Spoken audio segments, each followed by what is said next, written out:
Mi nombre es Marina Sánchez Wünsch. Seré la mediadora del panel de esta mañana desde nuestro último día del Seminario Internacional de Loma. Soy docente de Derecho Internacional y Derechos Humanos en la Universidad Federal de Los Pampas, en Río Grande do Sul, Brasil. Y soy investigadora asociada de Loma y trabajo específicamente la Agenda Internacional Empresas Derechos Humanos. Primeramente, quisiera agradecer la participación de todas y todos en el evento, sobre todo de nuestros invitados panelistas que tenemos el honor de escuchar hoy. Tenemos con nosotros a Juliette Renaud, de Amigos de la Tierra Francia, Victoria Laurentis, de Business Human Rights Center de la Universidad de San Pablo, Ivette González, del Proyecto de Organización y Desarrollo, Educación e Investigación de México, PODER, y profesor Eduardo Saad, también del Business and Human Rights Centers de la Universidad de San Pablo. El tema de este panel es las leyes de diligencia debida y planes nacionales de acción, perspectivas críticas. El objetivo del panel es discutir las iniciativas de planes nacionales de acción existentes y en construcción, al igual que las leyes de diligencia debida a partir de una perspectiva crítica enfocada en la efectividad en el contexto de las iniciativas. Pueden observar, nuestros panelistas hablarán de distintas perspectivas. Juliette, de la Ley de Diligencia Debida francesa, Ivette González, a partir de los planes de acción en México. Victoria y Eduardo Saad trabajarán en una perspectiva nacional brasileña. Entonces, estoy segura de que será un panel muy rico para discutir tanto las leyes de diligencia debida como los planes nacionales de acción. Para situar el tema, los planes nacionales de acción corresponden al impulso de agenda de reglamentación voluntaria de implementación de los principios rectores de la ONU. Y estos instrumentos empezaron a elaborarse a fines de 2012, teniendo las primeras publicaciones en 2013, atendiendo las recomendaciones del Consejo de Derechos Humanos de la ONU para implementación de los principios rectores, que es un principio voluntario de la ONU sobre empresas y derechos humanos. Más específicamente en América Latina empezaron a ser implementados en 2015. Precisamente el objetivo de estos planes es incorporar estas orientaciones de John Ruggie y sus principios rectores.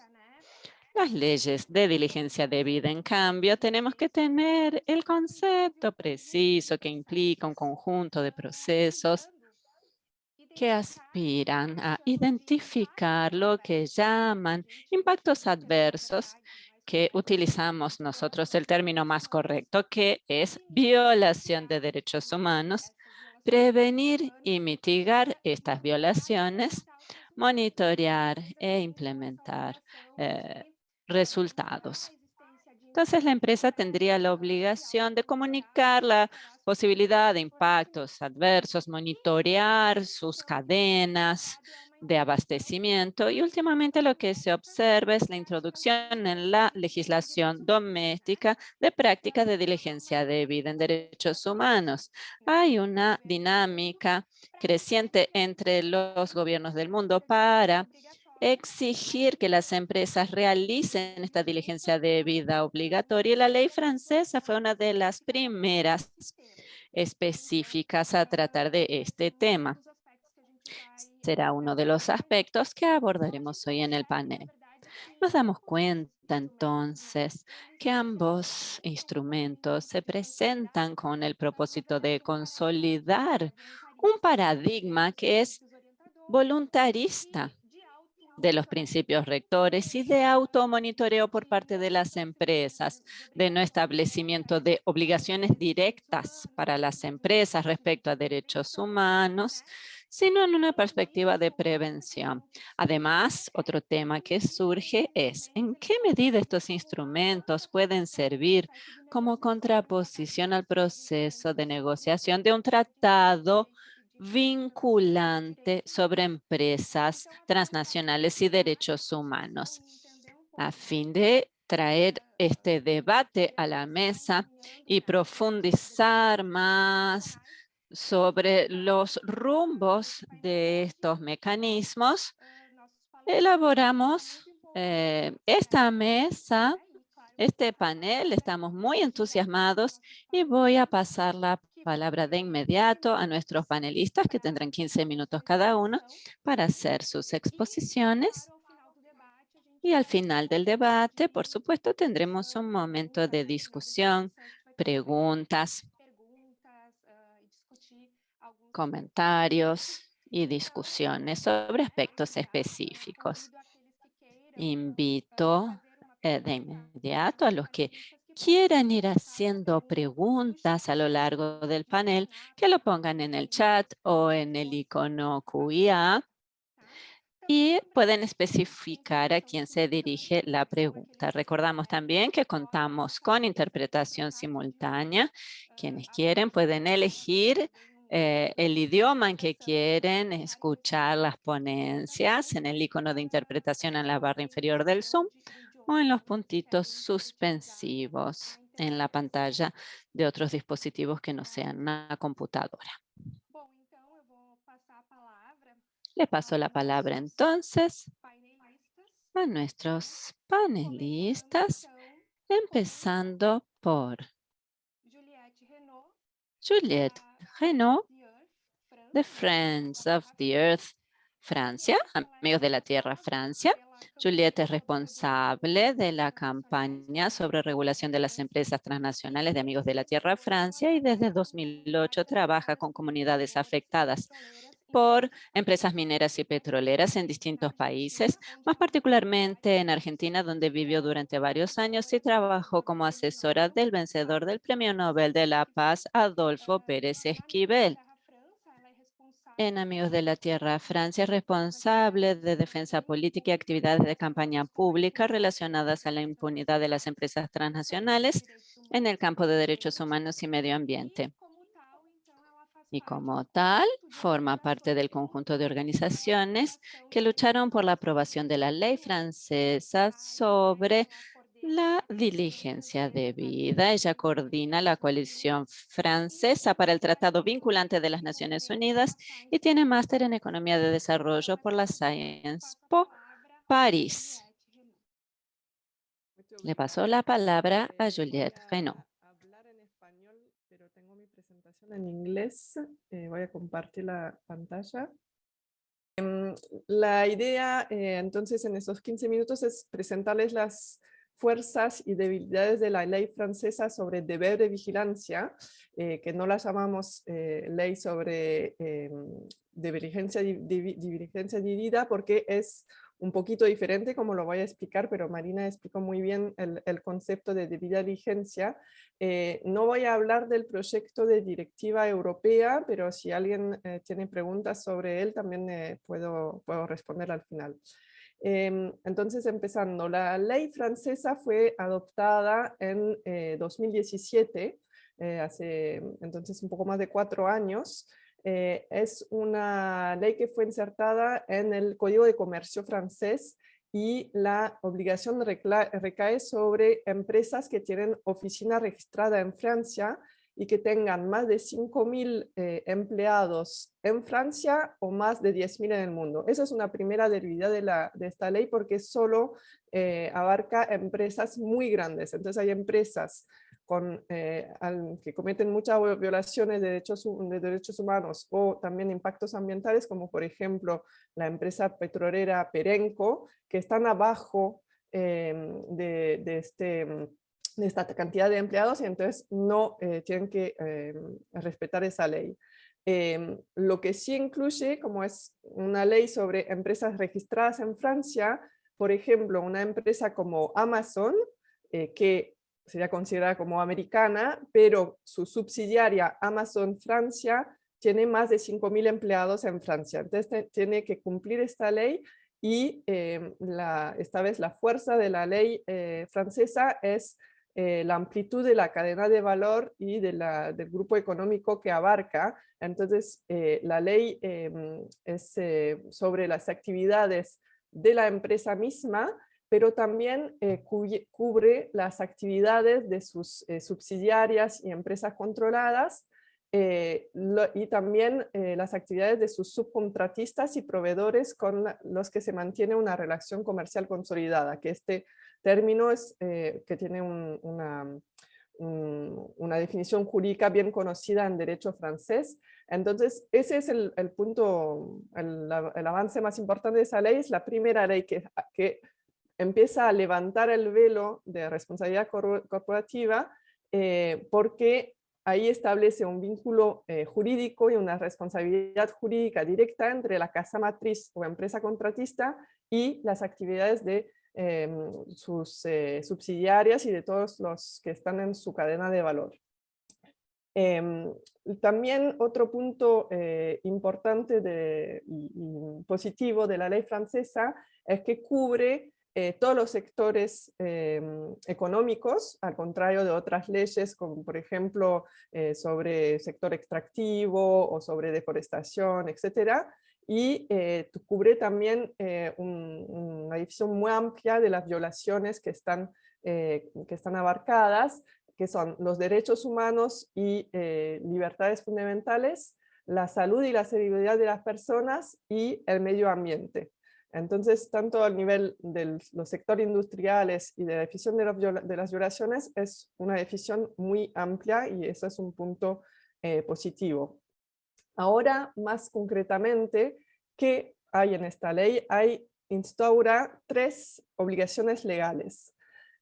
La obligación de establecer lo que se llama un plan de vigilancia, o sea, es un plan que describe en realidad los procesos, que ahí sí es la parte realmente vinculada a la debida diligencia, todos los procesos, o sea, ahí a la derecha ven los componentes que tiene que contener el plan. Tenemos un mapeo de los riesgos de violaciones, procedimientos de evaluación periódicos para evaluar las situaciones de las subsidiarias, subcontratistas, proveedores, medidas apropiadas para mitigar los riesgos y prevenir los perjuicios graves, y ahí donde va más allá de la debida diligencia, son varias otras cosas. Primero tiene que también contener mecanismos de alerta sobre los riesgos, y ahí son mecanismos de alerta tanto para personas que están adentro de la empresa que quiera denunciar algún riesgo o alguna violación, y también personas como las comunidades afectadas.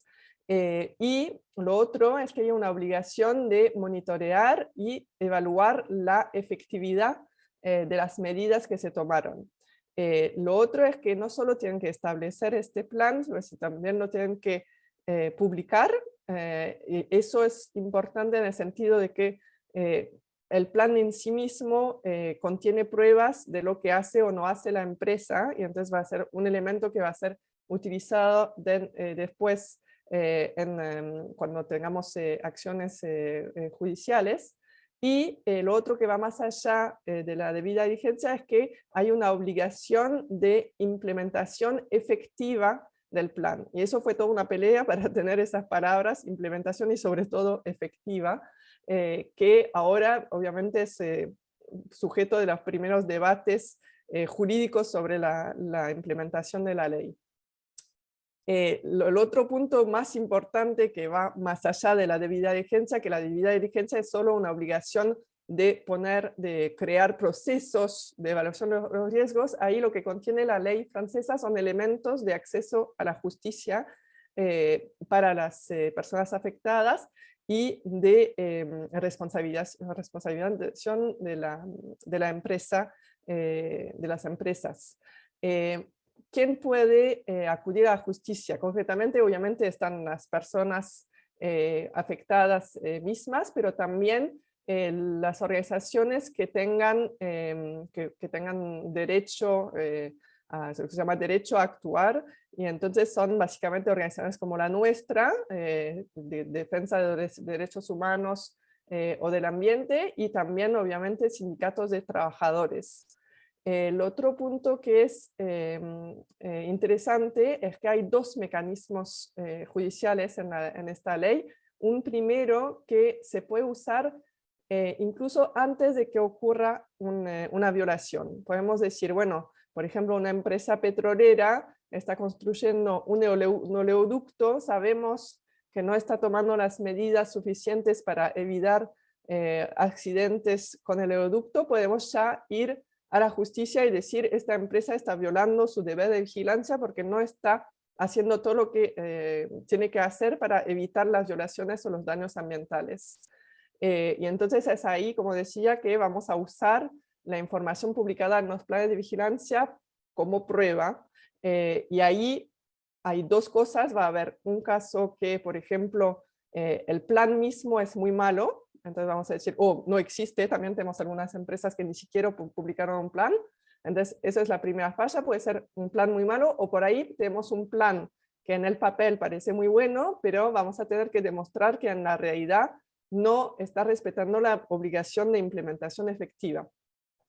El segundo mecanismo, entonces ahí con esta acción judicial, lo que podemos conseguir es un orden del juez a la empresa de hacer algo, de mejorar su plan o de implementar medidas efectivas en el terreno, y ahí podemos hacer demandas muy concretas de pedidos de orden del juez.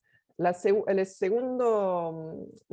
posibilidad de acción en justicia es una vez que una violación ocurrió, y ahí es una acción en responsabilidad para obtener remedios, compensación para las personas afectadas. Y ahí entonces es realmente la empresa que puede ser condenada por haber violado los derechos, por haber dañado el ambiente, y puede subir a sumas muy altas de compensación para las personas afectadas. Es solo una responsabilidad civil.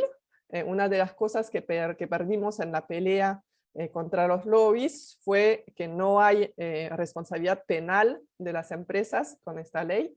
Y la otra cosa muy importante que perdimos es que la carga de la prueba sigue recayendo sobre los demandantes, o sea, las personas afectadas y las organizaciones sociales o sindicatos que las ayudamos, y esta carga de prueba es muy importante, porque en el caso, por ejemplo, de acción por daño, tenemos que probar que hubo una violación, que la empresa violó su deber de vigilancia, y el vínculo de causalidad entre las dos cosas, que todos esos elementos son bastante difíciles de probar.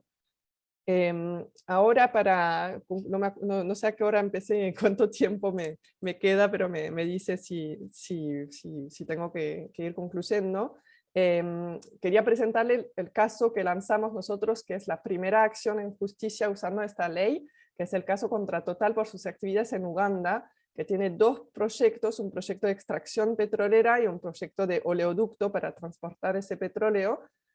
A nivel ambiental, tanto la extracción del petróleo se hace en medio de una zona protegida, y el oleoducto también atraviesa muchos ecosistemas frágiles, y a nivel social está ahora ya, incluso antes de que empiecen a producir el petróleo, provocando la expropiación de más de 100.000 personas, y están intimidados en firmar para ceder sus tierras, y perdieron el derecho de usar sus tierras incluso antes de recibir la compensación. Y entonces ahí, para volver al elemento central de la ley francesa, estamos atacando a Total, la casa matriz en Francia, pero en realidad sobre las actividades de dos de sus subsidiarias y de varios subcontractores, que son los que implementan el proyecto en Uganda y Tanzania. Este caso lo estamos desarrollando con otra organización francesa y 4 ugandesas. Empezó hace 2 años, octubre de 2019, Y infelizmente, como es el primer caso, estamos atascados en cuestiones de procedimientos sobre cuál es la corte competente, porque Total trató de remendar el caso a la Corte Comercial. Estamos ahora mismo, 15 de diciembre, va a llegar la decisión de la Corte Suprema sobre esta cuestión de la jurisdicción competente, pero acabamos en octubre de ganar una batalla en el Parlamento porque la ley cambió y ahora, desde ahora, para los nuevos casos, se aclaró en la ley francesa que todos los casos de esta ley de deber de vigilancia se van a ser juzgados por la Corte Civil de París. Lo que criticamos en esta acción judicial es que tanto el contenido como la implementación del plan de vigilancia de Total no están bien, y entonces hay ya violaciones que están ocurriendo ahora y otras que van a venir.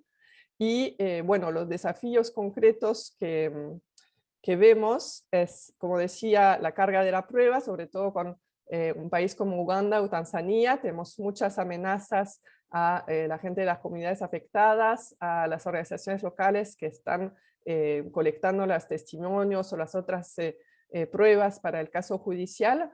Bueno, lo otro que vemos es muy temprano porque, como decía, todavía no hubo ninguna decisión judicial sobre el contenido del caso, solo estamos en cuestiones del tribunal competente, pero igualmente en los primeros debates que tuvimos por escrito con Total y en la primera audiencia en la Corte, ya vemos que una debilidad de la ley, que es el componente, Andrea, de debida diligencia, es que hay muchos de los debates que se enfocan sobre el plan de vigilancia, cómo tiene que ser un plan de vigilancia, qué tendría que contener, etcétera, etcétera. Entonces, como que nos alejamos, estamos debatiendo mucho en cuáles son los estándares que tiene que respetar la empresa, y está un poco más al costado el debate sobre realmente las violaciones que están ocurriendo en Uganda. Para darle un ejemplo muy preocupante, la decisión de la Corte de Apelación sobre la cuestión de la jurisdicción, nosotros estábamos pidiendo también que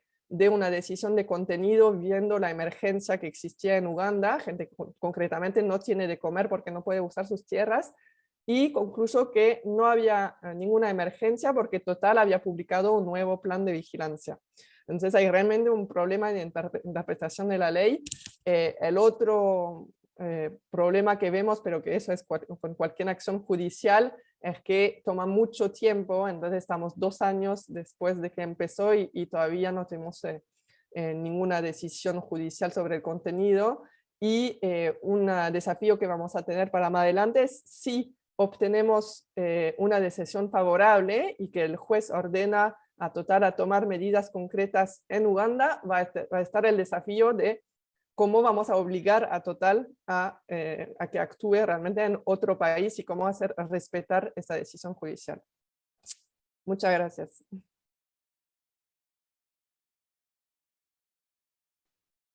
Muito obrigada, Juliette. Acho que foi Muchas gracias, Juliette.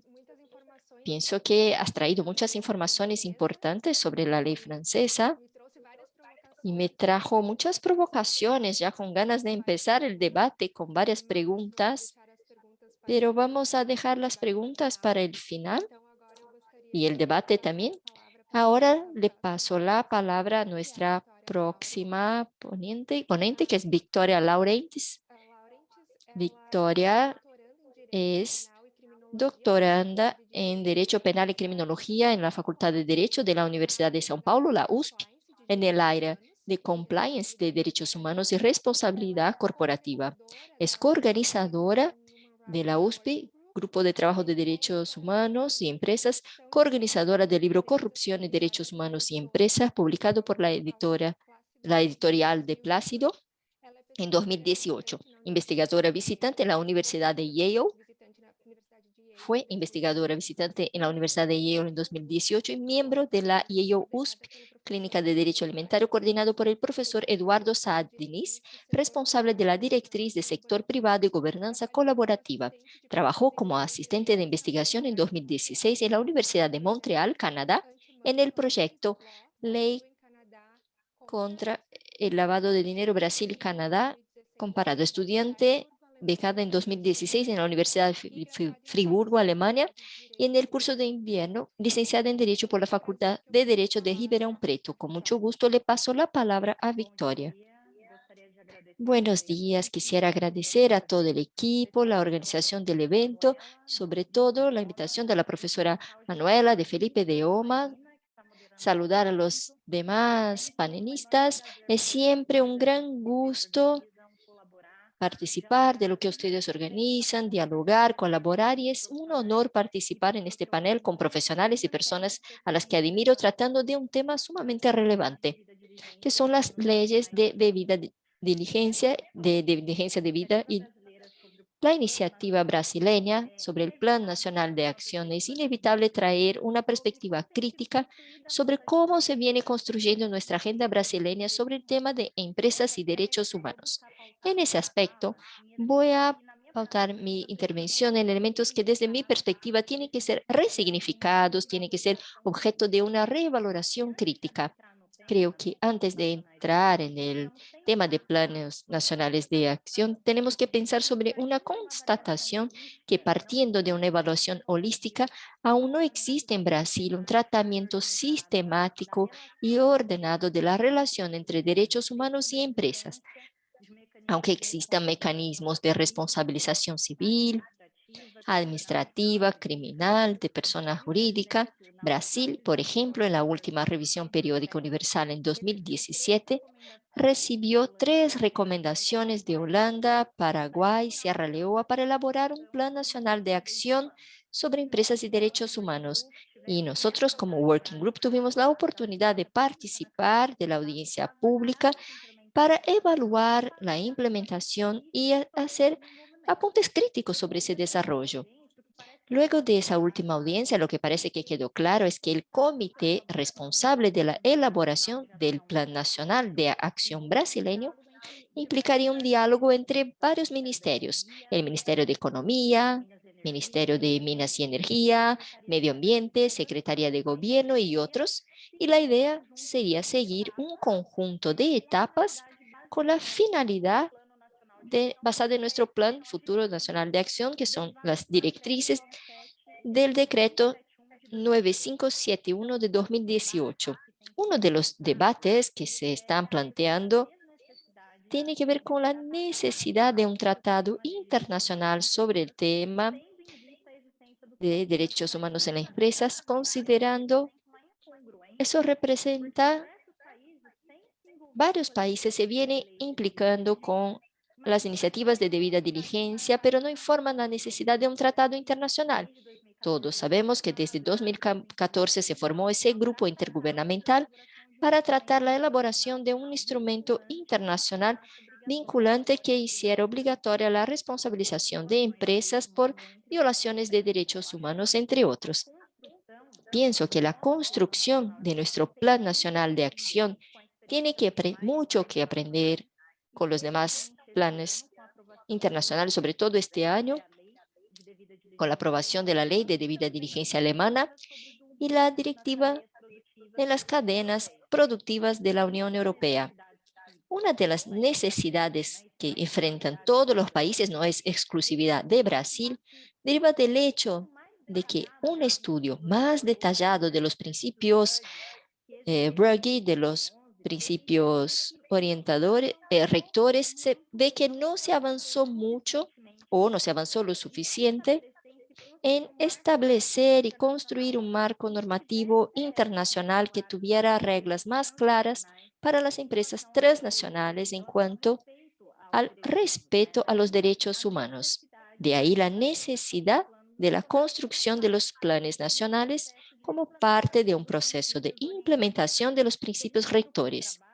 El segundo grupo de trabajo de la Comisión de Derechos Humanos, la idea del Plan Nacional es tener un elemento clave en la concretización de los principios rectores, atendiendo por lo menos 4 principales elementos. El primero, contextualizar específicamente la realidad de cada estado, proveer determinados procesos dotados de transparencia y diálogo, y contar con revisiones, actualizaciones periódicas, considerando siempre la necesidad de evolución de la realidad de cada país. Pero la realidad de Brasil demuestra que estamos significativamente retrasados en ese proceso, ya sea desde el punto de vista normativo o del punto de vista regulatorio. Las iniciativas normativas que se están llevando a cabo en la construcción de esa agenda necesitan también una mirada más cuidadosa, porque cuando pensamos, por ejemplo, en la forma como se han incorporado principios rectores en las llamadas directrices nacionales, es posible ver varias brechas. El documento en sí ya ha sido pautado por un déficit democrático porque no hubo diálogo ni consulta pública, se ignoraron temas sensibles que podrían haber sido mejor trabajados, como el tema de la complejidad empresarial, debida diligencia en cuanto a instrumento de verificación y de violaciones de derechos humanos. Y un punto de atención es que esas brechas se vienen replicando en la construcción de lo que puede venir a ser ese Plan Nacional de Brasil. O sea, aún no existe un proceso claro de definición, stakeholders que definen el rol de las comunidades afectadas, de la sociedad civil, por ejemplo, en la construcción de nuestro Plan Nacional. Y al mismo tiempo, un riesgo también que se tiene que delinear es esa tendencia de utilizar un lenguaje muy impreciso y vacío cuando hablamos de derechos humanos, y justamente porque necesitamos que eso se determine como obligación para las empresas, es que necesitamos tener claridad, transparencia en el contenido de esas obligaciones. El efecto colateral de eso es una gran dificultad de poder exigir una adhesión por parte de las empresas o de generar una multiplicidad de entendimientos sobre aquella orientación. Entonces, hablar de derechos humanos es hablar de un campo complejo, lleno de disputas, narrativas, normativas, pero eso no puede ser un problema para la imposición de deberes a las empresas, y esa dificultad de muchas veces de traducir el cumplimiento de un derecho humano y una obligación positiva o negativa, considerando los actores corporativos, se tiene que superar. Las posibilidades, por ejemplo, de que avancemos con la legislación penal o con la responsabilización penal de las empresas, y hoy que sigue limitada en Brasil a los crímenes ambientales, depende de esa definición clara de lo que se entiende por violaciones graves de derechos humanos y que sean capaces de crear una intervención más severa del derecho penal. Sabemos que aunque haya una tendencia internacional grande demostrando el sentido de reconocimiento de esa responsabilidad criminal corporativa, aún existe un debate sobre modelo de atribución de responsabilidad, la forma como el judicial debe considerar el comportamiento dañino de las empresas, y eso, por ejemplo, en la construcción del Plan Nacional Europeo. Cuando observamos, se avanzó muy poco en Europa en términos de recurrir a las sanciones penales para asegurar el cumplimiento de las acciones de debida diligencia, y eso se debe también a las dificultades y a las trabas que hay en la propia producción legislativa dentro del derecho comunitario. Pero el hecho es que el problema de nuestra realidad es que es necesario más que nunca conferir una densidad normativa en una serie de derechos humanos, sobre todo en esos últimos años, porque hubo un incremento exponencial de riesgo de violaciones de los derechos humanos en medio de actividades empresariales, la ausencia de un grupo unificado nacional para investigar el tema, y en Brasil, por otra parte, la necesidad de intervención del derecho penal se hace necesario porque es un mecanismo, es una herramienta de control social formal. Es una herramienta capaz de ofrecer a las víctimas una forma directa y más fácil de indemnización o reparación para las frecuentes tragedias corporativas que hemos asistido. Esa conclusión queda clara también cuando nos damos cuenta de que las violaciones en los más variados sectores de actuación corporativa no derivan simplemente de la ausencia de un modelo perfeccionado, sino también en gran parte son consecuencia de un modelo de negocios que se difunde, el llamado business as usual. Y por esa razón, la debida diligencia en derechos humanos por sí no es capaz de catalizar una transformación significativa empresarial si antes no la aceptan como herramienta, como instrumento para la verificación, para descubrir, abordar las violaciones en el ambiente empresarial. Y desde una perspectiva también más crítica, los planes nacionales de acción también deben de ser herramientas, instrumentos para mapear y permitir los desafíos en términos de cumplimiento de los derechos humanos. Y también levanto la bandera en ese sentido de que estamos muy retrasados. La elaboración de un plan nacional de acción eficaz depende de un real mapeo de datos, de los obstáculos, de los desafíos que tenemos por delante. Y eso evoca otra premisa que tenemos que atentarnos, que es el assessment, políticas basadas en evidencia. Tuvimos la oportunidad en la audiencia pública de sostener que en Brasil no existe un mapeo a nivel nacional transparente de datos sobre prácticas empresariales, medición de daños, nivel de victimización en Brasil, y eso todo impacta nuestro compromiso con la responsabilización de las empresas, que aún es muy deficitaria porque no alcanzamos comprender la complejidad del daño provocado por la actividad empresarial. Faltan muchas iniciativas que promuevan una real rendición de cuentas por parte de las empresas. Y eso con la USD, ¿no? Porque no es suficiente para ver ese real sentido de cómo las empresas pueden contribuir con las prácticas que promuevan y respeten los derechos humanos. Entonces hace falta buscar caminos que organicen, que incentiven políticas públicas basadas en evidencia. La elaboración de la ley de debida diligencia en Alemania, por ejemplo, aunque haya sufrido alguna moderación, en principio el texto era más incisivo en términos con las empresas, tuvo como base una organización nacional muy amplia, organizada, con un proceso de monitoreo orientado por la Comisión Interministerial de Derechos Humanos.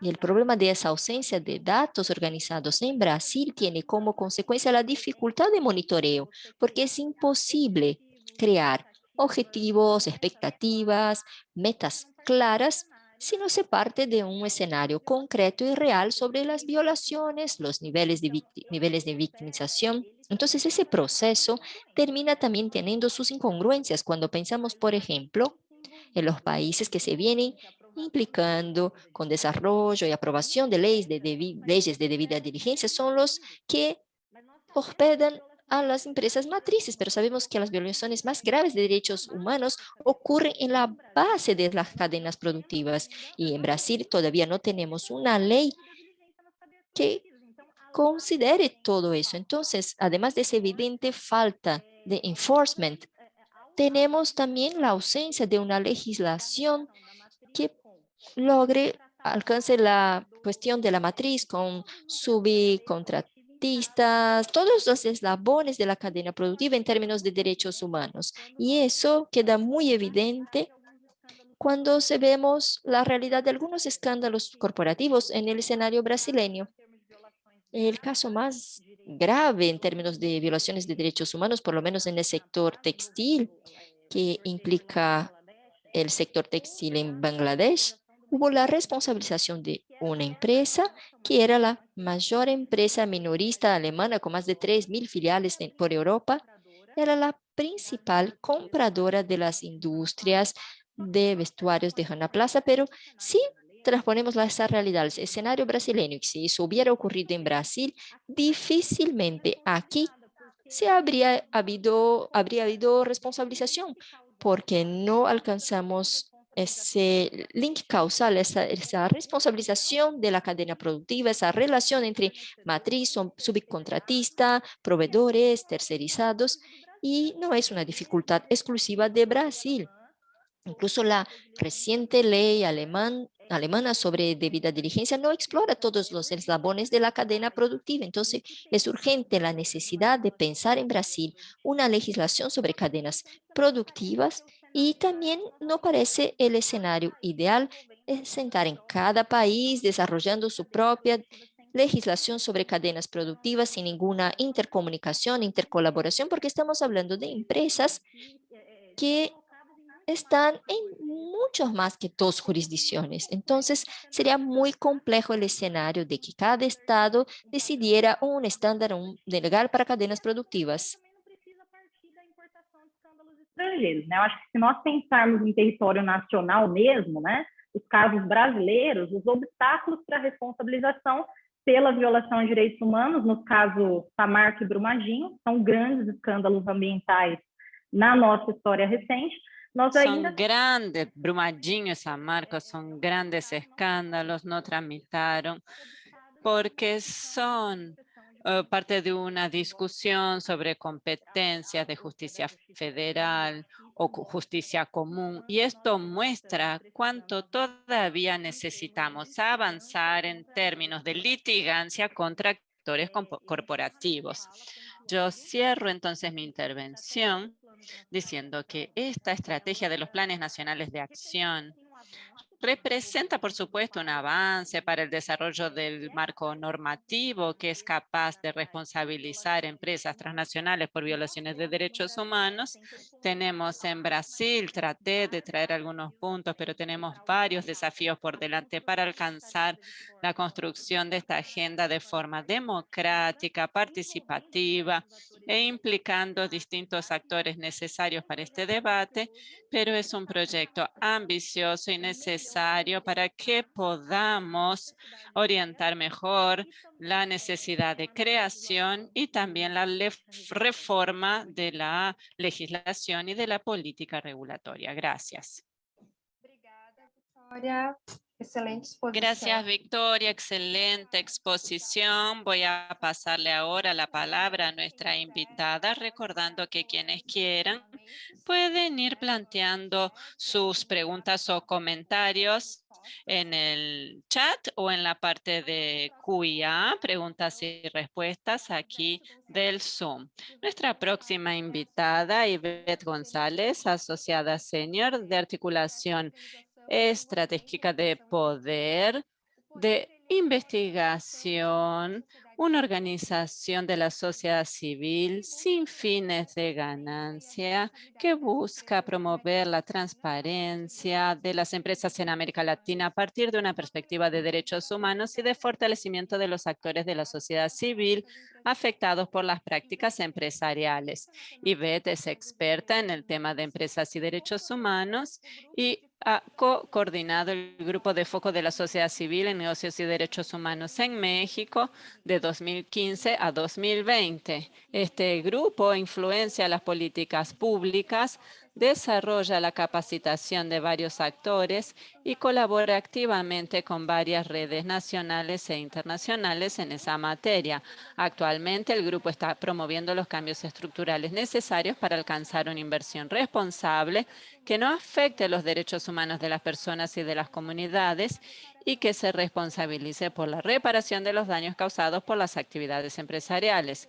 Ivette tiene máster en gestión responsable y desarrollo económico sostenible por la Universidad para la Paz de Costa Rica. Agradecemos muchísimo que haya aceptado nuestra invitación y le paso la palabra a Ivette González.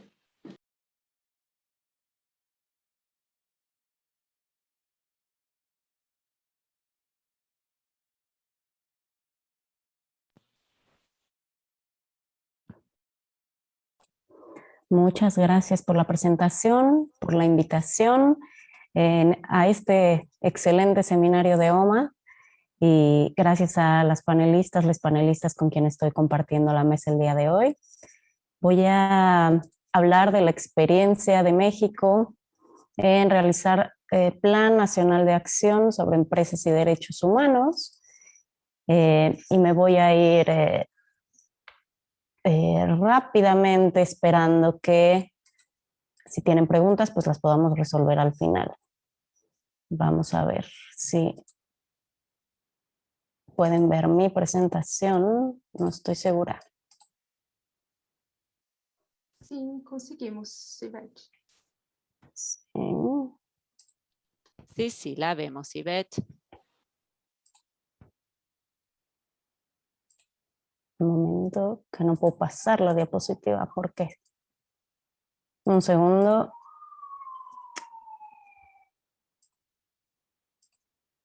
Denme un momento, por favor.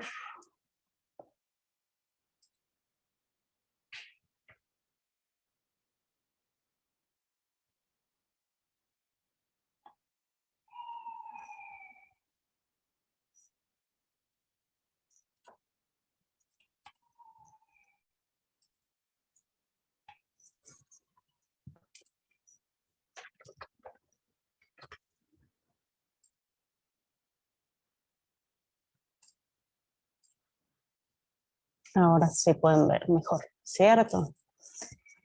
Entonces, bueno, ya se presentó mi organización. Ahora lo que me gustaría es un poco hablar justamente del proceso que hubo anteriormente en 2014 y hasta 2018 para realizar un programa nacional de empresas y derechos humanos. Este programa, no sé si me ven o no me ven, este Plan Nacional de Acción está fundado en un Programa Nacional de Derechos Humanos en México, cuyas fechas de aplicación fueron en la administración política pública pasada.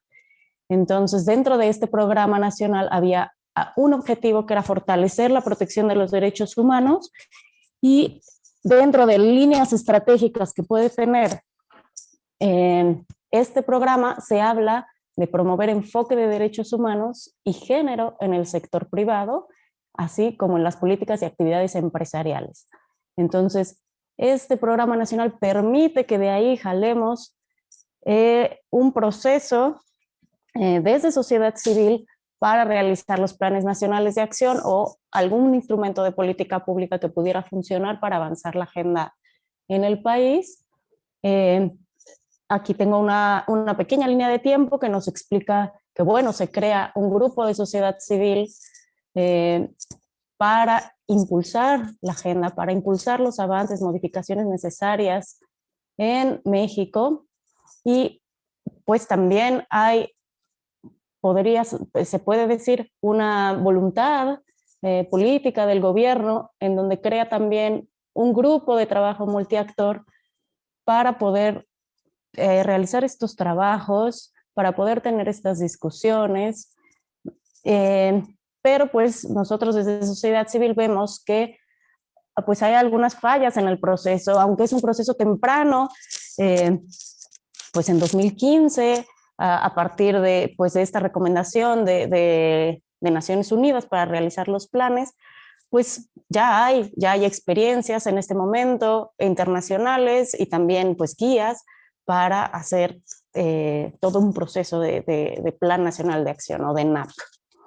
Entonces, hacemos recomendaciones sobre este proceso porque vemos que falta transparencia, vemos que faltan actores que deben de estar involucrados, públicos, sociales, de gobierno, diferentes dependencias. Vemos que hace falta una línea de tiempo, vemos que hace falta una ruta de trabajo y que pues no podemos continuar así. Hacemos este llamado al gobierno para mejorar un poco el proceso, ¿no? Unos meses después viene a México el grupo de trabajo sobre empresas y derechos humanos. Hay una buena relación con el gobierno, se le pide también su apoyo para realizar este Plan Nacional de Acción. El grupo de trabajo identifica en su visita a diferentes territorios violaciones a derechos humanos, abusos a los derechos humanos por la actividad empresarial, emite recomendaciones sobre estos y sobre el proceso del Plan Nacional de Acción, lo cual es relevante para poder seguir empujando esta política pública. El gobierno también hace un acuerdo con el Instituto Danés de Derechos Humanos, que hace publicaciones, que hace capacitaciones, y mientras esto sucede, también la sociedad civil decide que puede hacer un diagnóstico de cómo se están implementando los principios rectores ya en el país, y el gobierno acepta que este sea el diagnóstico válido para iniciar. Entonces tenemos este diagnóstico de línea base, el Instituto Danés hace una guía país, y empezamos a ver que aún para este momento todavía no se han abordado las peticiones que hace sociedad civil sobre el proceso. Para unos meses después viene un borrador de NAP, y en este borrador vemos que hay varias falencias, ¿no? Que ahorita voy a explicar un poco mejor. Entonces hay recomendaciones también. Constantemente estamos diciendo desde la sociedad civil, se requiere que haya sí una consulta amplia a sociedad civil, a las comunidades afectadas, a las comunidades indígenas afectadas y posiblemente afectadas, a sindicatos independientes. Entonces hay todo un proceso en el que esto puede ser que de pronto se hayan invitado a algunos actores a participar en 1 o 2 momentos, pero eso no es suficiente. Necesitan estar todos estos actores durante todo el proceso con un nivel de toma de decisión y de participación importante, ¿no?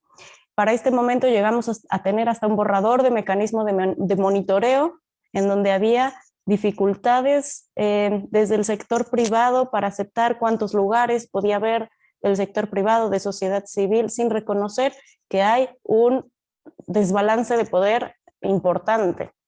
Entonces, hubo diferentes actores ahí presentes en el trabajo, donde no estaban todos siempre, pero lo que aquí vemos es que faltan las comunidades. Hay sindicatos, pero no son sindicatos independientes. No hay grupos de trabajadores, no hay otro tipo de personas afectadas, ¿no? Personas discapacitadas, personas de la diversidad sexual, orientación de género, o sea, faltan ahí diferentes representaciones, ¿no? Entonces, bueno, nosotros hacemos ya este diagnóstico de línea base como sociedad civil, en donde incluye comentarios también del sector público y del sector privado, que eso es relevante. En su momento lo aceptaron, después ya no lo quisieron aceptar, pero ahí está lo que dicen todos los sectores, y después pues decidimos como sociedad civil, viendo todas estas omisiones del gobierno en el proceso y en el contenido del borrador, decidimos salirnos como sociedad civil de ese proceso porque no cumplía con los estándares mínimos, ¿no? En el proceso, pues ya he comentado, nos faltaba también tener indicadores de monitoreo, nos faltaba tener, pues dentro del contenido también algo muy relevante, una tercera parte del estándar internacional más relevante en este momento y en ese momento, que era el pilar 3, hablar de reparación, hablar de justicia. De esto no había nada dentro de ese borrador.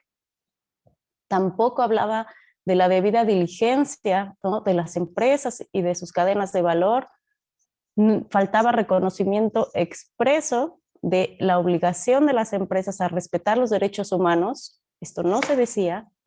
Tampoco se explicitaba la publicación, divulgación de las evaluaciones de impacto ambiental y social de los proyectos empresariales.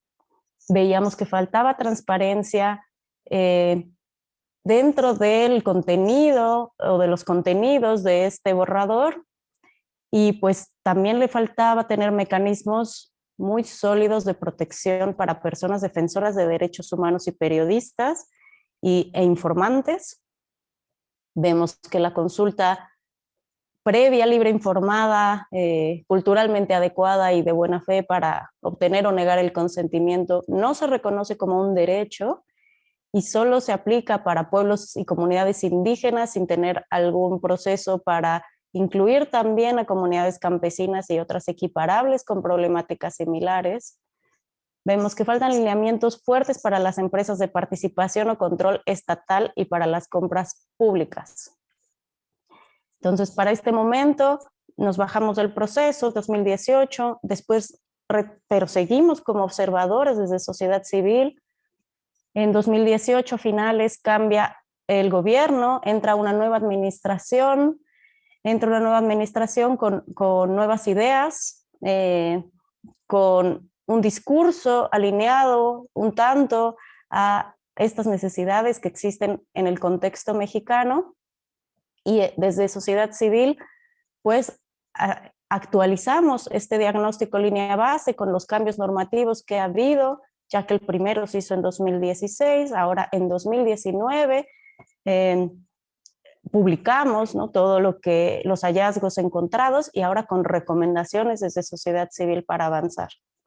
También hacemos un análisis de cómo ha avanzado México en materia de empresas y derechos humanos y cómo ha implementado las recomendaciones internacionales, porque también dentro de un proceso de EPU, pues hemos visto que hay recomendaciones para hacer un Plan Nacional de Acción, pero lo que identificamos, por ejemplo, en este semáforo, es que todo puede ir avanzando, incluir a la sociedad civil un poco avanzando, incluir el derecho a la consulta y consentimiento un poco avanzando, pero lo que no avanza es incorporar la narrativa sobre la debida diligencia obligatoria en el discurso y agenda oficial pública.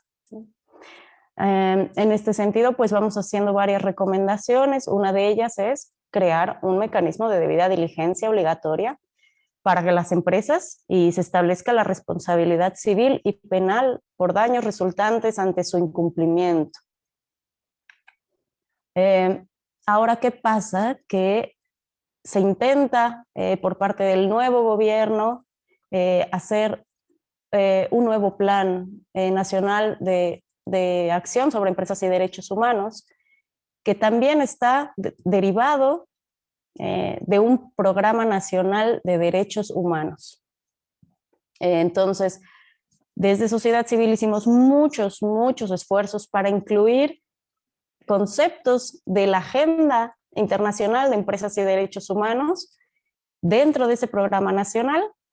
Este programa nacional de derechos humanos reconoce que hay una crisis en México, reconoce que hay un crecimiento económico que excluye y que hay una concentración desigual de la riqueza, reconoce que hay violencia contra las mujeres, reconoce la necesidad de hablar del fenómeno de la interseccionalidad, habla de muchas cosas interesantes.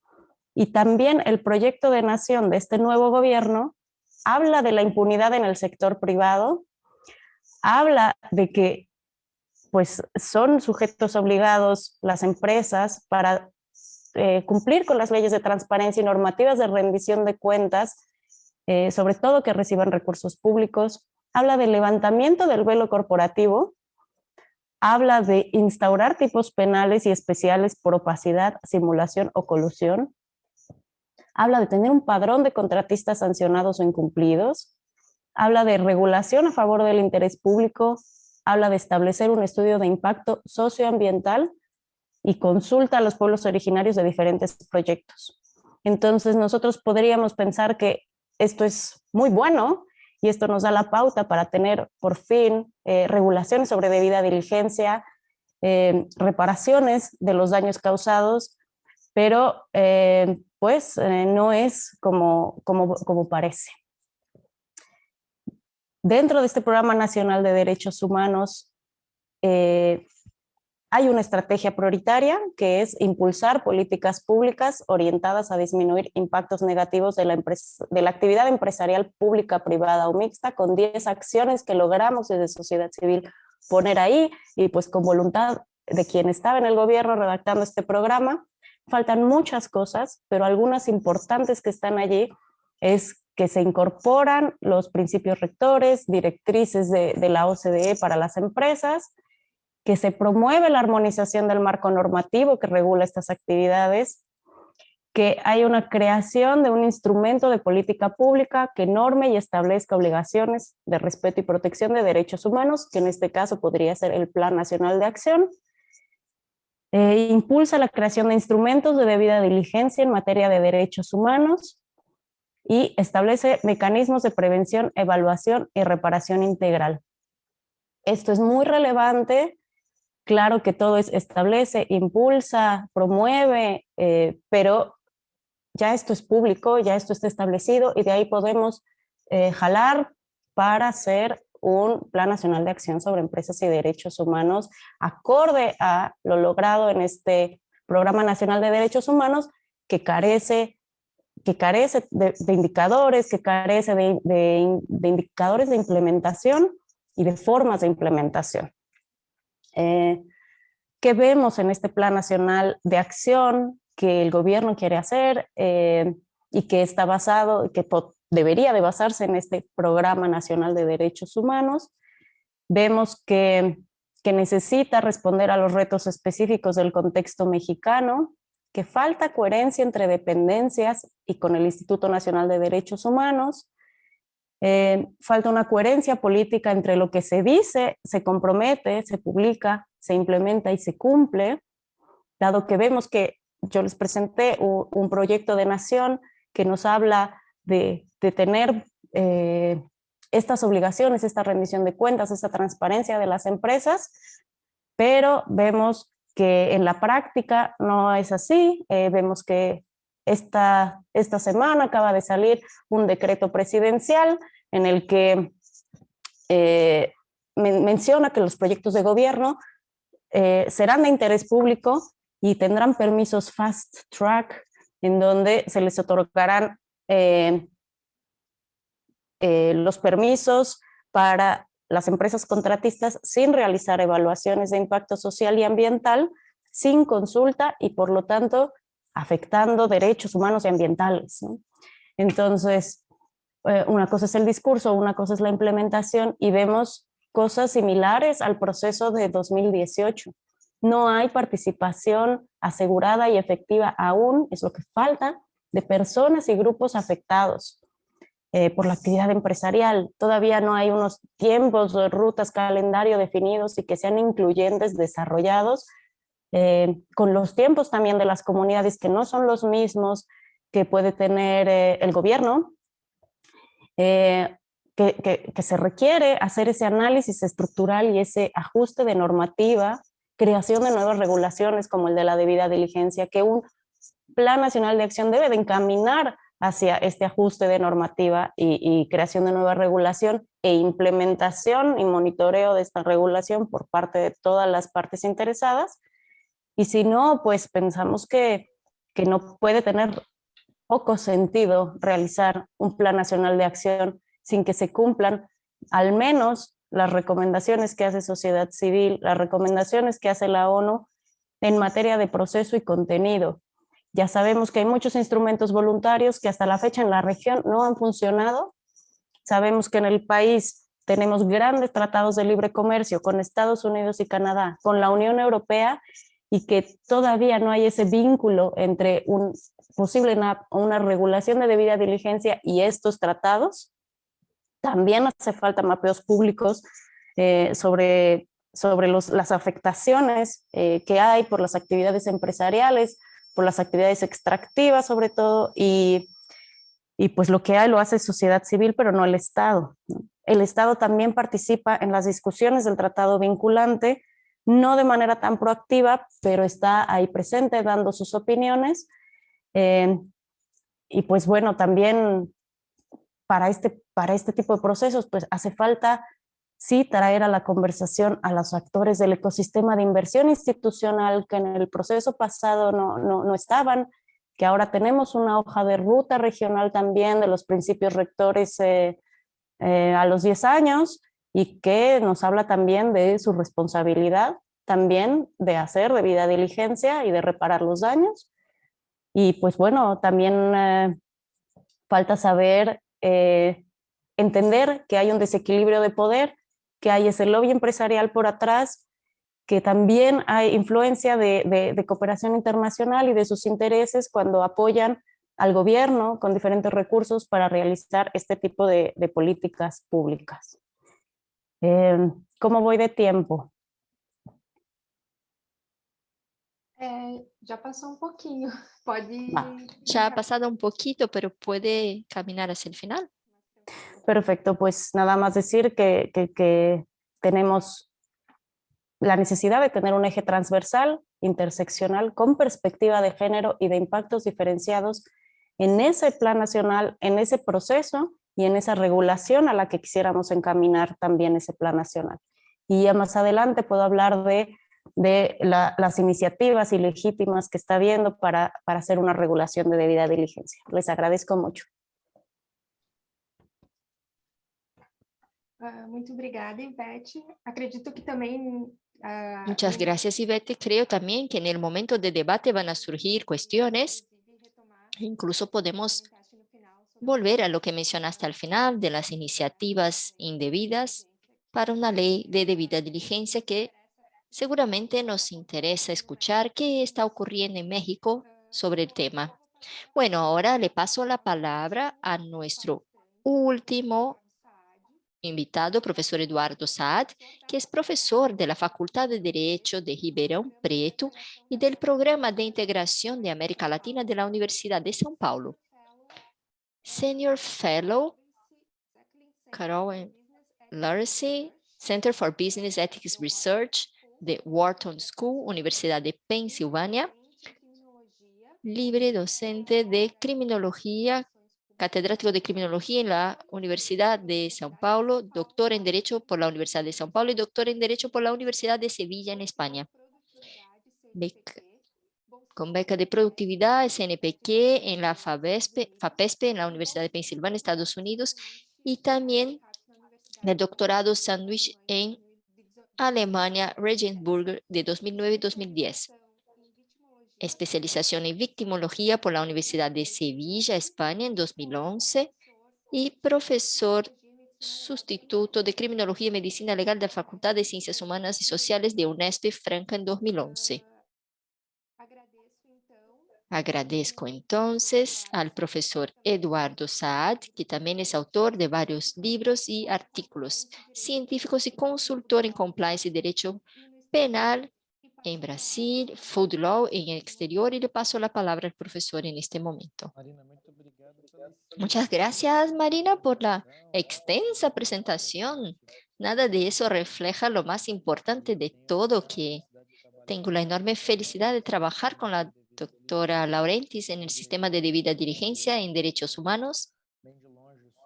Y no soy experto en el área, soy un gran parásito en lo que desarrolla la doctora Laurentiis. Y el segundo elemento de presentación que deberías hacer es que soy muy agradecido por la invitación a la profesora Manuela, y también fue una enorme satisfacción escuchar a mis colegas de panel, Juliette, Ivette y Victoria. Y corro un gran riesgo de ser redundante, ¿no? Como es la última intervención, ¿no? Hay una gran convergencia en la forma como se conciben o se han concebido las intervenciones anteriores.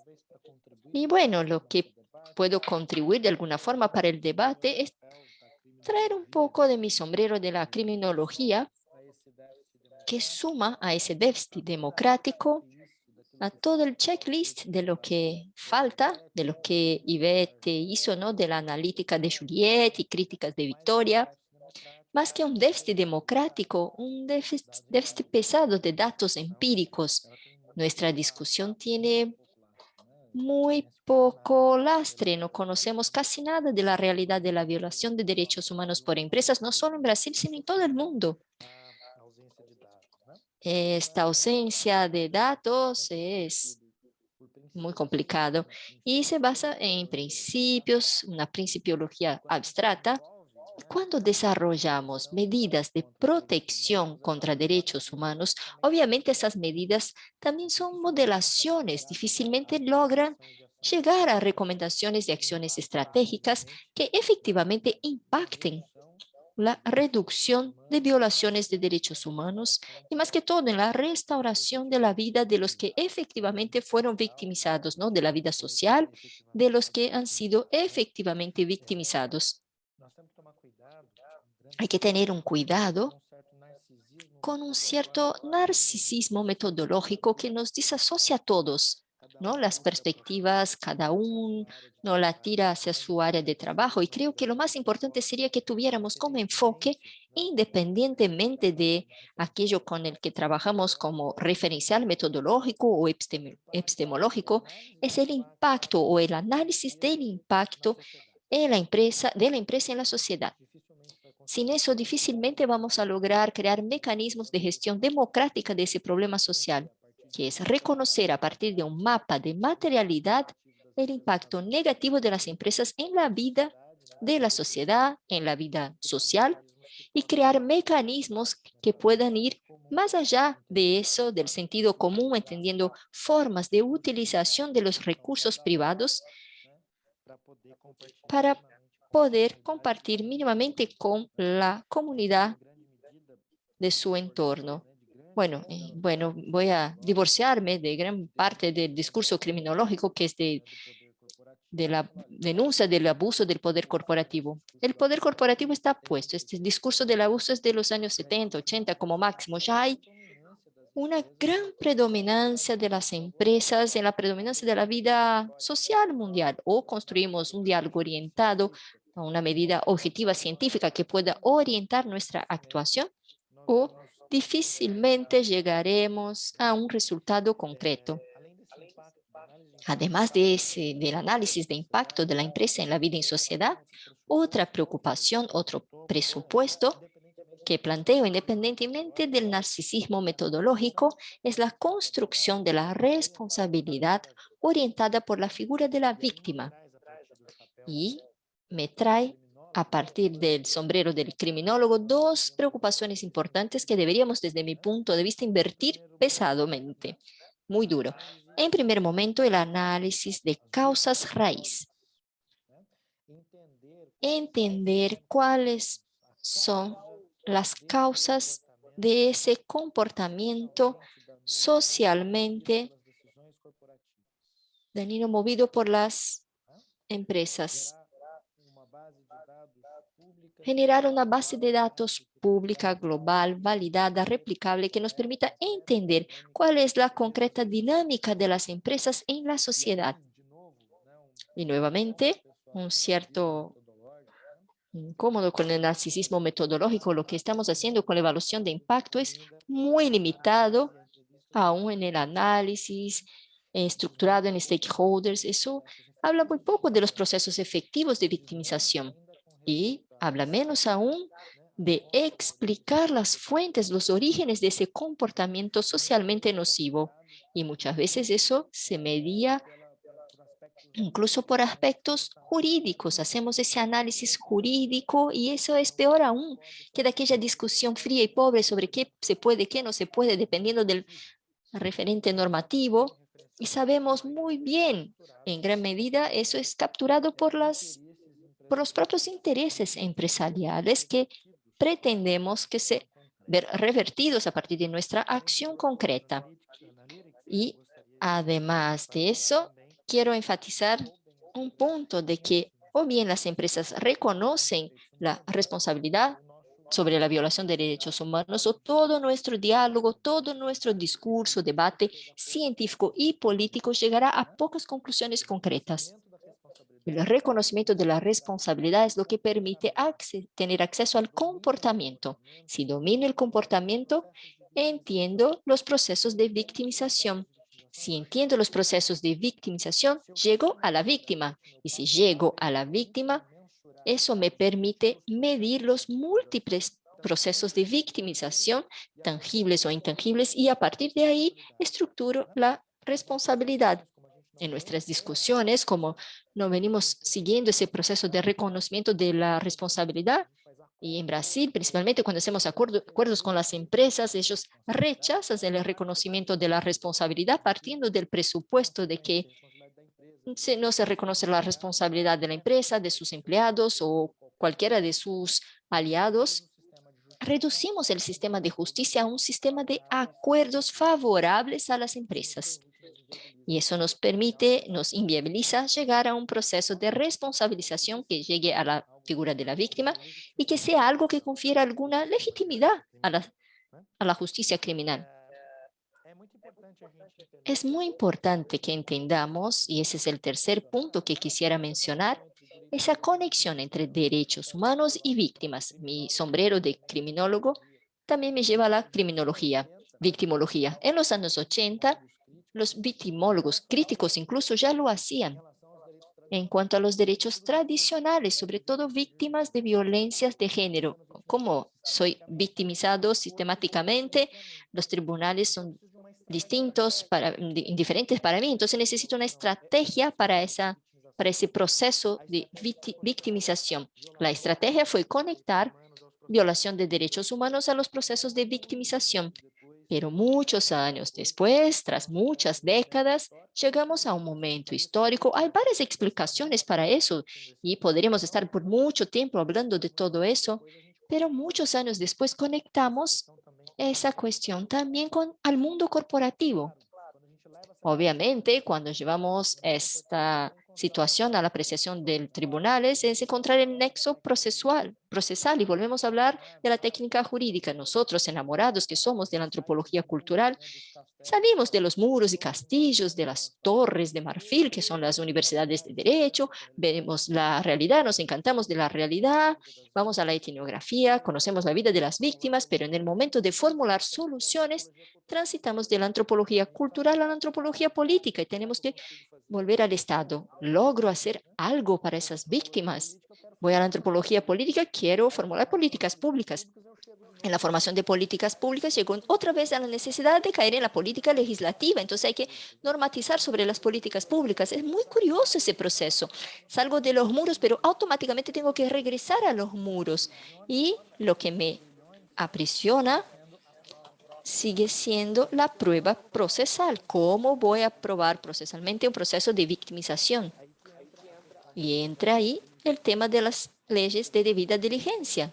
Ellas vienen para recolectar esas pruebas y comprender esas conexiones entre violaciones de derechos humanos, procesos de victimización y las formas de atribución. Sin embargo, como una especialidad, ya reconociendo la insuficiencia del control social formal del Estado, el Estado ya no logra más cuidar ese tipo de detección, ese tipo de investigación, ese tipo de comprensión de lo que ocurre a partir del mundo empresarial de forma transnacional.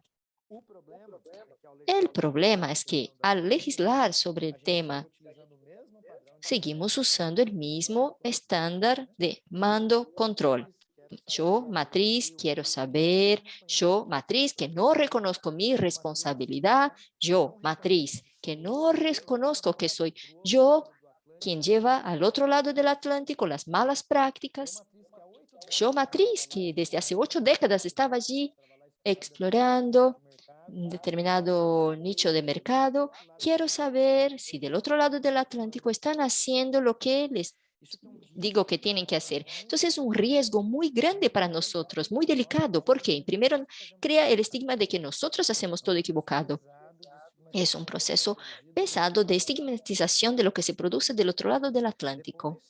Luego, porque rechaza el hecho de que hay varias prácticas locales mucho más sostenibles que la gran mayoría de las piezas que vienen exportadas para nosotros. Y en tercer lugar, y lo más preocupante, es que esos mecanismos de debida diligencia tienden a aumentar los costos de transacción. Es mucho más caro atender a los procesos y procedimientos operativos estándar de las multinacionales aquí. No tengo condiciones de hacerlo. Yo produzco para mi propia familia, produzco para mi propia cultura contextual, local. No tengo condiciones de hacer algo en alta escala y muy caro. ¿Qué va a pasar? No tengo cómo mantener mi negocio. Si no tengo cómo mantener mi negocio, soy eliminado como player. Necesariamente soy reducido a la condición de un proveedor de esa multinacional. Y esos contextos son los overcompliance, exceso de costos de transacción. Realmente sabemos que nuestras prácticas son insostenibles. ¿Quiénes traen esas prácticas para nosotros? ¿O hay una complicidad de empresas locales con empresas multinacionales que imponen esas malas prácticas locales?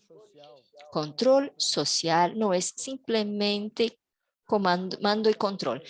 Comando social es convergencia de controles. Necesitamos reconocimiento de la responsabilidad, atribución consistente de responsabilidad. El ordenamiento local es insuficiente. Ordenamiento local es insuficiente para la fiscalización de la violación de derechos humanos, para que podamos abrir a otras formas de control social informal.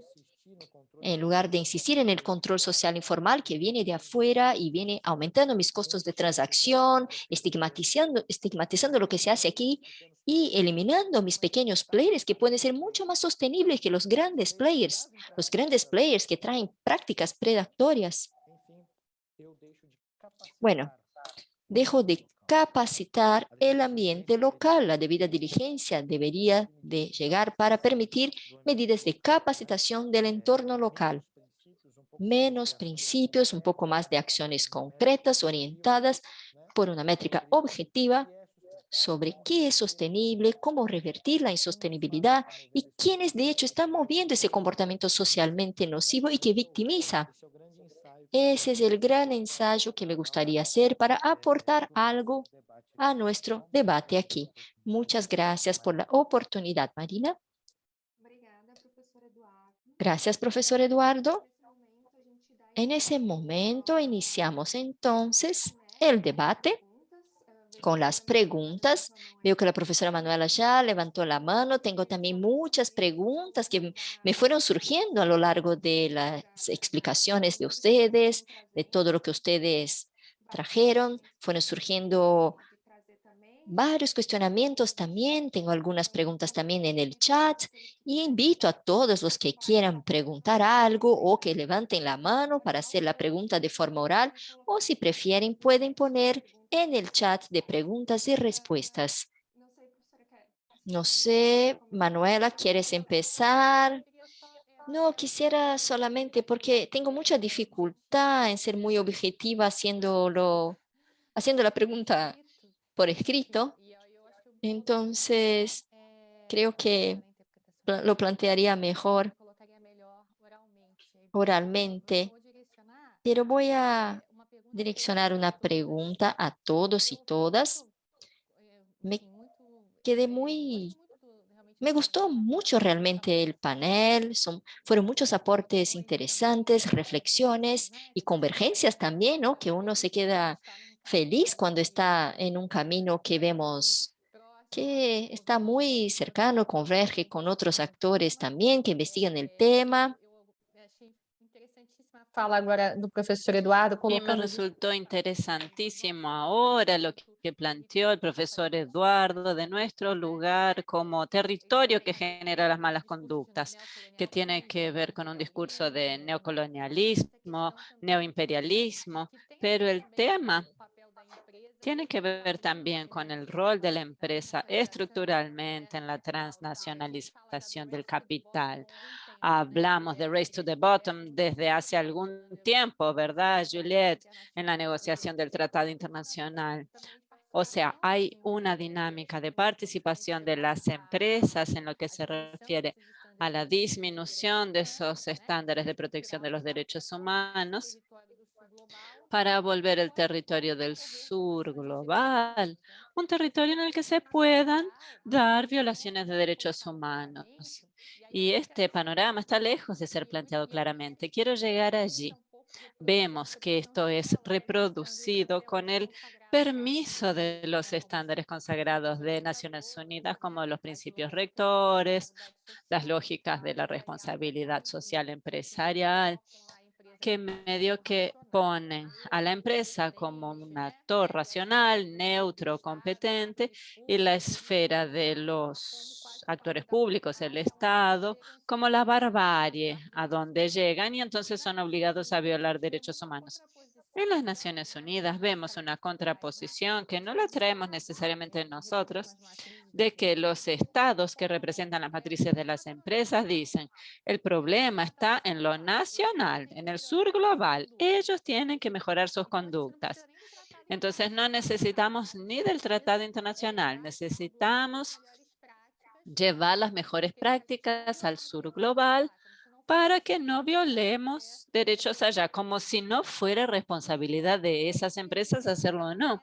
Entonces quisiera preguntar, provocando la discusión, ¿hasta qué punto ganamos en este espacio de apalancar la debida diligencia o los planes nacionales de acción de la mejor forma posible, pero aún dentro de un lenguaje de los principios rectores que hace referencia a un automonitoreo de las empresas, ¿No será que esto nos hace mantener un poco todavía esta narrativa? O quizá debiéramos romper un poco con eso, incluso en términos de lenguaje. Para ser objetivo, en Brasil estamos haciendo un esfuerzo de reconocer la necesidad, como dijo Victoria, de una sistematización, una ley natural, pero la estamos llamando ley marco. No queremos usar el lenguaje del Plan Nacional de Acción ni de ley de debida diligencia para empezar un esfuerzo de superación de estos paradigmas. Esa era mi pregunta, una provocación que quisiera tirar para el debate. Muchas gracias a todos y todas. A pergunta da professora Manuela é uma pergunta que vem, né? La pregunta de la profesora Manuela nos hace reflexionar desde hace algún tiempo y sería importante escuchar a nuestros panelistas sobre esto. ¿Cuál es el rol que estas leyes de debida diligencia o planes nacionales tienen respecto a la negociación del Tratado Internacional de Empresas y Derechos Humanos? Venimos discutiendo este tema y me gustaría mucho oír a nuestros invitados. Juliette ya tiene su mano levantada, puede empezar. Le paso la palabra a ella y luego los demás que quieran comentar, siéntanse a gusto. Otras presentaciones muy interesantes. Voy a contestar y no sé si contesto, recién vi, no había visto dónde estaban las preguntas escritas que también puedo comentar al mismo tiempo sobre el proyecto de directiva europea. Nosotros, primero para responder un poco a Manuela, dentro del marco francés y después dentro del contexto europeo, en Francia, por ejemplo, fue un poco raro porque hubo al mismo tiempo, o sea, casi al mismo tiempo, todo el debate para adoptar la ley francesa sobre deber de vigilancia y en paralelo un poco que también se empezó a elaborar el Plan Nacional de Acción de Francia. Nosotros como Amigos de la Tierra de Francia no nos involucramos para nada en todo el debate sobre el Plan Nacional de Acción y siempre tuvimos una visión muy crítica de los planes de acción, pero otras organizaciones francesas sí se involucraron. El plan en Francia no dice mucho, igual lo único que pudimos poner ahí, o sea, que se puso ahí es que lo que se llama la Comisión Consultativa sobre Derechos Humanos es el ente que tiene que evaluar el Plan Nacional de Acción, entonces ahora como que usamos un poco esa comisión también para evaluar la implementación, los primeros años de implementación también de la ley francesa.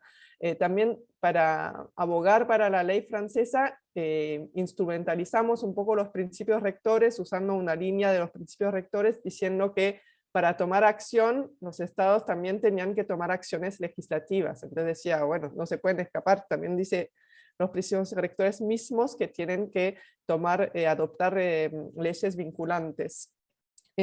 Ahora, para pasar más al debate europeo, hay un gran problema de Europa, es que hay una confusión sobre el término debida diligencia. Mucha gente, todo el mundo lo usa, pero lo usa con significados diferentes. Las empresas obviamente van a tener una visión muy restrictiva de lo que es la debida diligencia, la Comisión Europea o el Parlamento otra definición, y las organizaciones sociales mismas.